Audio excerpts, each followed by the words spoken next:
ACB ટ્રેપમાં રૂપિયા 1 લાખની સુરત ગ્રામ્યના લાંચ લેતા એલસીબીના લોકરક્ષક ઝડપાઈ ગયા. સુરત એસીબીએ મોટું ઓપરેશન પાર પાડીને 1 લાખ રૂપિયાની લાંચનો પર્દાફાશ કર્યો છે. હસમુખ કિશનભાઈ ચુડાસમા, ઉંમર વર્ષ 30, હોદ્દો લોકરક્ષક, નોકરી સુરત ગ્રામ્ય local crime branch LCB Surat, તેને ઝડપી લેવામાં આવ્યો છે. ગુનાનું સ્થળ કામરેજથી ઓરના ગામ તરફ જતા રોડ ઉપર આવેલા આત્મવિલાસ સોસાયટીની સામે જાહેર રોડ ઉપર ફરિયાદીના પતિ તથા જમાઈ વિરુદ્ધ કામરેજ પોલીસ સ્ટેશનમાં પ્રોહિબિશનનો ગુનો દાખલ થયેલો.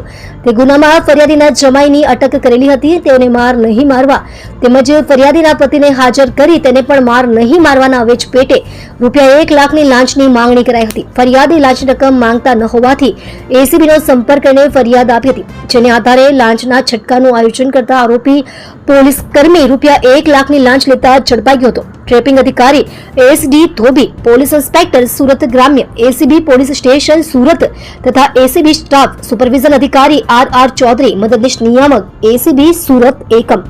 તમે જોઈ રહ્યા છો SD ન્યૂઝ ચેનલ ફેઝર શેખની સાથે.